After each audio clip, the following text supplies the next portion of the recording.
Welcome back, learners. Today we would be discussing something very important and very popular and which has been used in the business organizations throughout the world to assess the situation, to take the strategic decisions, to find out the problems which the organization face. Now in this case, we would be specifying this particular framework with respect to NGOs, and that is quite new, though a lot of activities have been done in relation to SWOT analysis, etc. But actually the PESTLE framework, can it be applied to NGOs or not? That we have to discuss here. So this is very interesting topic because we have discussed the environment as a whole, and we have discussed the external environment, the internal environment, different types of environment. We had also discussed the threat and opportunity matrix, then impact matrix. There are so many things we have discussed, and all these things, they are related to the decision making.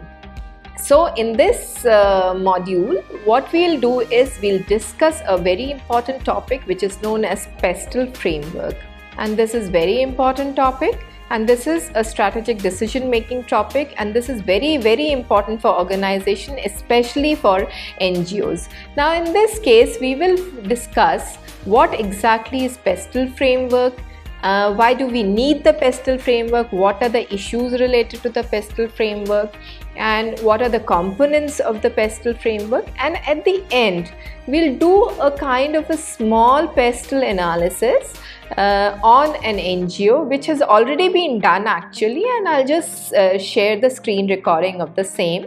And apart from this, I've given at the end some further readings also, where you can just go through those or scan through those PDFs, and you'll find why it is important to have the PESTLE framework. Now when we talk about the PESTLE framework, these are the macro environmental influences, and that means it's the broader influence, and the framework is primarily involved in the following two areas. The first one is the environmental factors which affects the organization, and the second one is the factors which are relevant in the present context and in the years to come. So that means it relates to the present context as well as the future context. So when we discussed the opportunity and threat matrix, in that we discussed that we have short-term plans also and the long-term plans also. So that is what is applicable here is, like in short term we have to discuss the present plans, which is around for the 6 months, and in the long term we have to discuss it's more than 1 year. So we have to see the futuristic aspect. So when we discuss the environmental factors, it considers the whole plethora of the environment outside the organization, and how it impacts the organization as a whole. So that is what is the PESTLE analysis, and these factors, they are relevant to the organization, whether it is in the present context or it is in the future context. So when we talk about PESTLE, you will find when you just go through the reading material and you just scan through the internet, or you must have heard about certain things.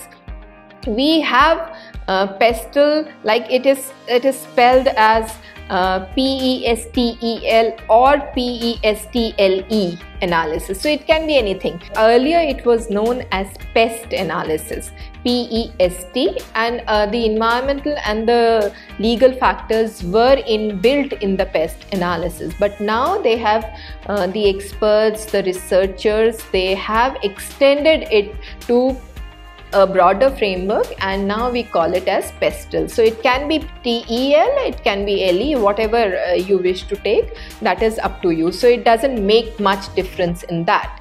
So this is basically a framework which is used to analyze and monitor. This is very important, that it helps in monitoring after analyzing, it helps in monitoring the macro environmental factors that may or may not impact an organization's performance.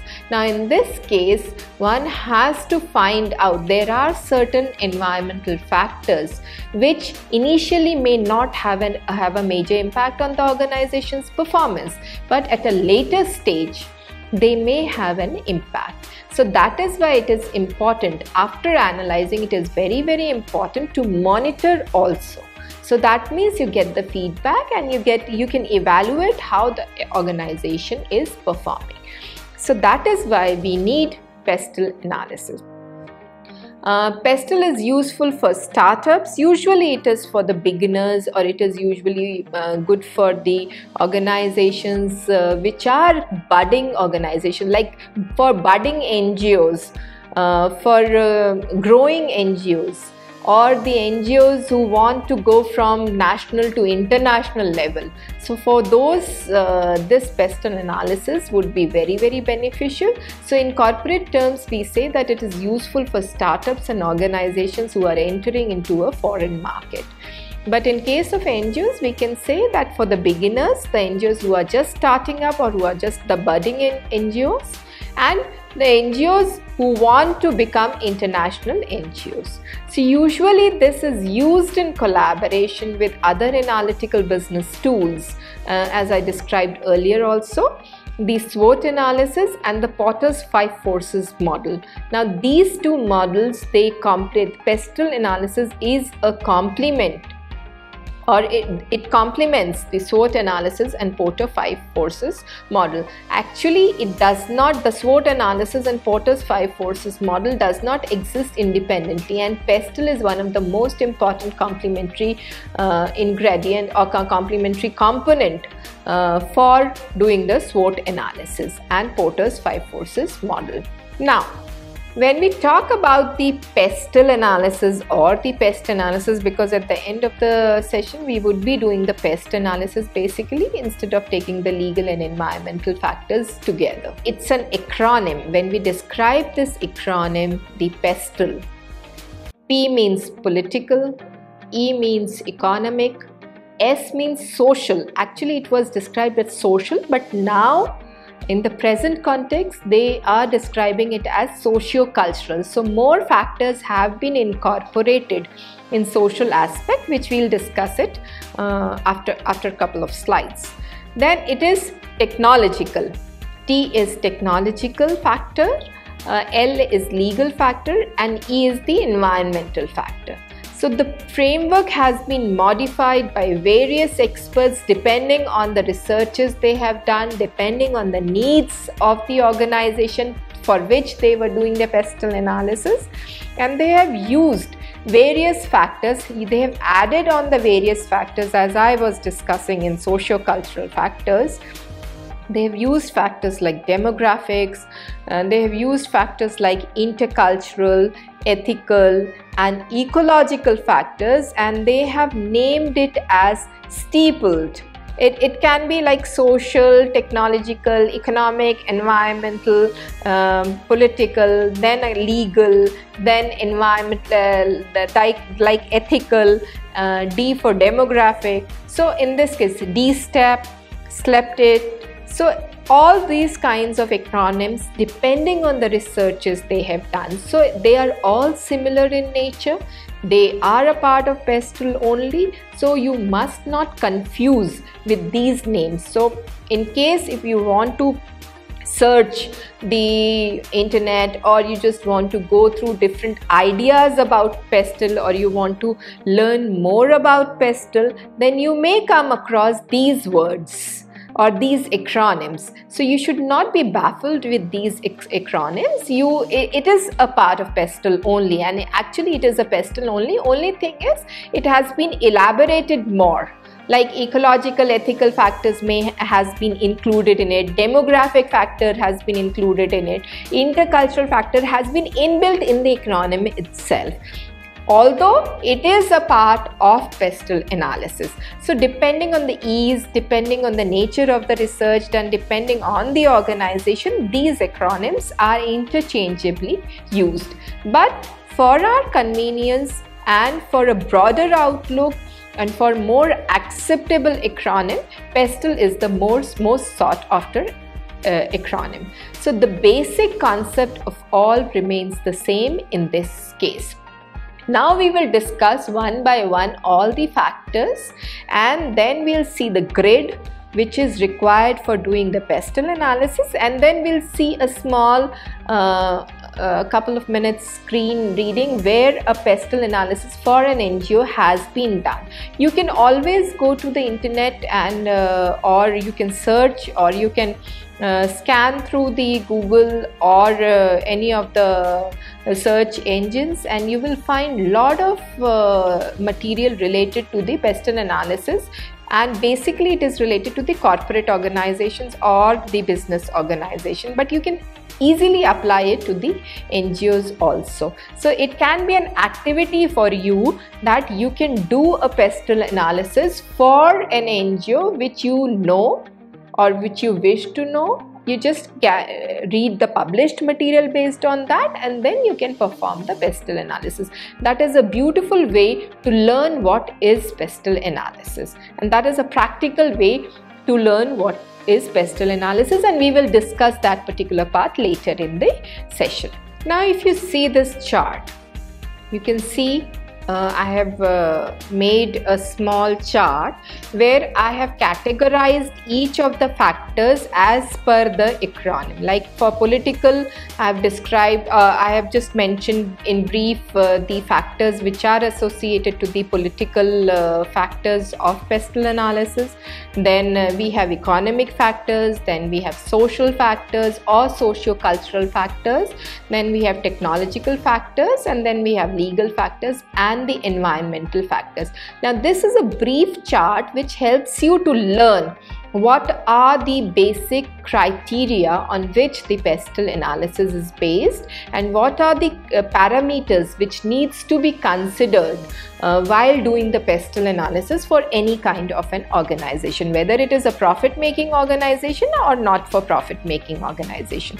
Since we are discussing not-for-profit making organization, so for example in economic classes you might be thinking, how will we do the business cycle analysis, how will we relate ourselves or the NGOs to the business cycle or to the trade deficit or surplus.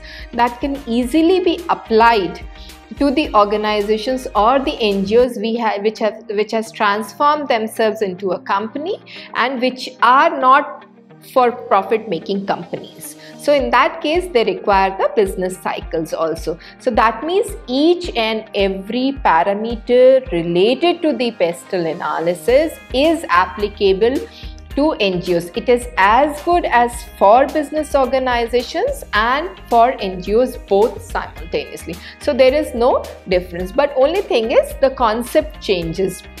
The attitude, how it is being applied, changes. Now we'll discuss the factors and see the parameters, how they are applicable to the pestle analysis. Now if we start with the political factors, let us now start with the political factors, that is the very first factors. Now these are some of the basic parameters which needs to be considered, and they are not confined to these parameters only. They can be minor parameters which are related to other factors also that can be taken into consideration with the political factors. These are some of the factors, 5 factors I have listed here, like government stability, political values and beliefs which shape the policies, the regulations towards trade and global businesses, the taxation policies, the priorities in social sectors. You see, the NGO in itself comes here like in the priorities in the social sector. So when we talk about the political factors, one of the major factors which affects the NGOs or which has an impact on the charities or the not-for-profit organization is the stability of the government. If the government is not stable, then what happened is the other factors, they have the impact. Like the political values will change, the beliefs will change, the regulations start changing because the government is not stable, so the government is not able to imply or apply certain policies strictly. So they start changing the policies. The trade and the global business changes, and all these things, the taxation policies changes. In case of taxation policies, lot of issues they arise when the stability is not there, because the NGOs, they are not able to realize what is going to happen. Now it becomes an unpredictable situation. Now to avoid this unpredictable situation, it is very important to do the analysis beforehand so that certain decisions can be made. Then there are certain political factors which are related to priorities in social sector. Now social sector has become a kind of in thing. In that case, everybody and anybody wants to get themselves associated with the social sector. Sometimes it is for the prestige issue that so and so person is associated with so and so cause, whether he or she is working with commitment or not. So in that case, again, the political angle takes place. There are certain parties, there are certain people in the political arena who want to be associated with the social sector, and they want to prioritize the social sector. This may be beneficial for the organization, this may not be beneficial for the organization. So that is why it is very important for the NGOs to assess what is the political situation. So this is the first part or the first parameters, and these are the 5 parameters which needs to be considered while trying to analyze the political situation. Now coming to another factor, which is the economic factor. Now I'll tell you a grid also later on, and where you will find what are the different economic factors, and these factors actually have an impact on each and every one. Not only the NGOs, not only the nation, not only the at the regional level, not only at the local level, it is affecting each and everybody. For example, GNP trends, the gross national product trends. This impacts the economy of the nation. When we talk about other economic factor like interest rates or the saving rates, now for NGOs this becomes very important, because whatever the funds they generate, they need to mobilize those funds. It is not necessary that all the funds are utilized, and for that they have an option of putting it as a savings. They have an option of putting it as FDs or fixed deposits. So many other options are there. So in that case, if the interest rates and the saving rates, they start fluctuating, this has an impact on the economic impact on the NGOs. Then money supply, like in case of NGOs, it's the donors, where from the money is coming, how the money is being disseminated. All these factors, they need to be understood. Then the inflation rate. Now the NGOs, they have to cater to the needs of the stakeholders. If it is a residential NGO, then to the needs of the stakeholders in residing inside the NGOs. So there are many issues associated with the inflation rate. So this is one of the important factors, where if the inflation rate is very high, it is very difficult for the small NGOs to survive. So that is why they need to have some emergency fund also, or we call it as contingency fund. Another economic factor which is very, very important is the unemployment. Now this particular situation has arisen now. For the past 5 months, this particular situation has come up. There is a lot of unemployment due to the pandemic condition. Now in this case, the economy of the nation and the economy of the globe is being affected. So it is an unprecedented situation. So one has to be ready for this particular part also, or for this certain crisis also. Then disposable income. How much income an individual can release or spend on the, say, household goods, I'm not talking about the luxury items, because if there's no extra income, even the food becomes difficult. So we need to understand what is the disposable income and how it impacts the social sector. We have business cycles, I discussed it earlier also. We have trade deficits or surpluses. So all these things nationally and globally, they affect the NGOs. We'll see this in the grid part when the analysis is done. Coming to the common economic indicators, as I said, I'll be showing you some common economic indicators which are an extension of the economic parameters which we discussed just now. Now in A category, we have national income, we have GNP, gross national product, we have personal disposal income, we have personal consumption. All these factors, they have an impact on the NGOs or the organizations. Now in B part, if you see, there are certain policy initiatives which are related to the government decision making, or the government has the policy power to say announce the policy initiatives, announce the modifications in the policies, like the monetary policy of the government of the nation, the fiscal policy of the nation, the labor and employment policy of the nation, etc. Then we have the third part as savings. Savings includes the personal savings, the corporate savings, and the balance of payments. In corporate savings, we are talking about the savings of the NGOs.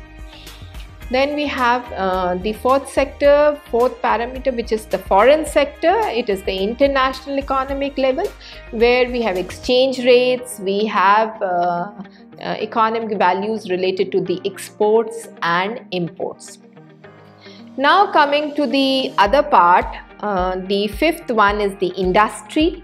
In industry, we have industry investment, FDI flows, the services and infrastructure. In this case, if NGO is a company, we are only going to consider the services part. Industry investment can also be there, but we consider the services and the infrastructure part. Then if we talk about the foreign sector, this is very important. It is the agriculture and the industry as a whole. Agricultural sector and the industry as a whole. Industry includes all the sectors across the nation. Then we have capital markets. There are two types of markets, the equity market and the bond market. Now if the NGO has invested in any of these markets, the impact would be higher.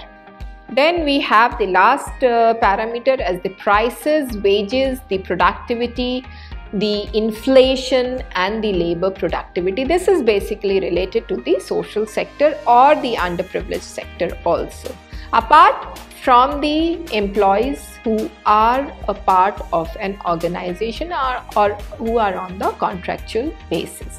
So these are the economic factors which has the impact on the performance of the NGOs. Coming to the socio-cultural factors or social factors. Now in these social factors, you'll find that in population demographics, you have different factors like ethnic composition, the aging of population, the regional changes in population, the growth and decline, the social mobility, and then you have lifestyle changes, you have attitudes to work and leisure, you have education, you have health and fitness awareness, you have multiple income families. Now when we talk about the socio-cultural factors, they have a major impact on NGOs because they are directly related to the NGOs. Now if we talk about the population demographics, if you just go and see our own nation, it is one of the most diversified nations in the world, where every 100 meters you find a different kind of a language, different kind of an ethnic composition, different kind of a population, and different kind of a regional change in the population growth and decline. And this is very amusing. This is even the food changes, the taste of the food changes, the way you talk changes, the way you mobilize socially, that changes. Even the lifestyle changes, even the attitudes to work and leisure changes. So if you go to the western part of the country, you'll find the lifestyle changes in a different manner, the attitudes, the work and leisure is in a different manner. But if you go to the northern side or the eastern side or the southern side, everything changes accordingly. Similarly, the education. So this is one of the most important factors which impacts the end use. It's spread or erosion of educational standards. Now one has to decide, and again this is based on the policies of the government. So if the policies are good enough, it will be the spread of education. If the policies are not good enough, then it will be the erosion of educational standards. Then we have the other factor, that is the health and fitness awareness. In health and fitness awareness, you have the like in the present condition, or for about past few years, you must be saying Swachhata Abhiyan or maintain the health and hygiene advertisements floating around. So these are the health and fitness awareness programs which impacts the NGOs. Then we have another socio-cultural factor, which is the multiple income families. There are families where you have as many members are there in the family they earn. So it is like multiple income families, and that affects the organization also. So these are the socio-cultural factors which affect the organization in one way or the other. It is not necessarily that each organization is being affected directly or affected by these socio-cultural factors or economic factors or political factors at a same level. It depends on what stage the NGO is, and through that it is being affected. Now coming to the technological factors. Now technological factors are very, very important, and in the present time these factors have become all the more important because they have impacted each and every one throughout the globe. Not only NGOs, not only the business organization, each and every individual throughout the organization in past 5 months have been a massive change, have brought a massive change in the way we deal with the technology or we associate ourselves with the technology. So this is one of the most important factors in the present context. We were talking about the present and the future context. So if you see the technological factors, they are impacting in the present and they will be impacting in the future as well. So you see biotechnology is there. Like we are coming up with different types of ideas related to biotechnology, like sericulture, pisciculture, the bamboo missions. Then you have you can say the agricultural mission or agricultural farming in using technology. So all these things, they are changing. The process of innovation is also there. Many innovative effects are there. So if we talk about the skill based India, you'll find that there are startup organizations, Startup India, Stand Up India, and then you have there are skill promotion policies available in our country which facilitate the technological advancement. We have digital revolution and it is taking it at a massive place. The artificial intelligence, the machine learning, the robotics, everything is being used intensively to provide a better environment for one and all, and this has impacted the NGOs. There is government spending on the research. How much government is going to spend on the research, that is also going to affect the organizations. The government and the industry focus on technological efforts, new discoveries and development, and how fast the technology can be transferred, and of course the rates of obsolescence, because technology gets obsolete every 6 months. So how fast you adapt to the change, that is the crux of the technological parameter or technological analysis which needs to be considered by the NGOs. Now coming to another factor, this is the legal factor. This is part of the policy making only. So it is usually include included in the political factor, but here we are discussing it as a legal factor. That is why we used to call it as a pest analysis. In legal factors, there are certain regulations like monopolies legislation, antitrust regulation. There are different employment laws, there are health and safety laws, there are product safety laws, and for the social sector, there are certain laws which are being used for the benefit of the society, and how they are going to impact the organization as a whole. So all the laws which legal means all the laws which needs to be considered by the organization, and how they change over the period of time, maybe with the change of government, with the stability and instability of government, with the global changes happening. So all these legal factors needs to be considered. Now if you see the present situation, where in past 5 months there are many laws which have been modified depending on the present crisis situation. So again, these are going to impact. Now coming to another aspect, which is the environmental factor, and this again is very, very important for the NGOs. Now, environmental factor is being considered as one of the major factors throughout the globe. Even the international organization, intergovernmental organizations, they are also trying to concentrate on the environmental factors more. Now, there are total quality management issues coming up with the environmental factors. We are going towards the eco-friendly modes, and they are being given, they are being a part of the policy making of the governments throughout the globe. And this has impacted the NGOs also. For example, the weather conditions, the climate change, the environmental policies related to the weather, the climate change. So NGOs, they are trying to persuade the governments to change as per the environment and protect the environment, protect the planet. So there are NGO activities which are related to various environmental factors. One of the examples I can give you is the Chipko Andolan, that they tried to save the trees in Uttarakhand.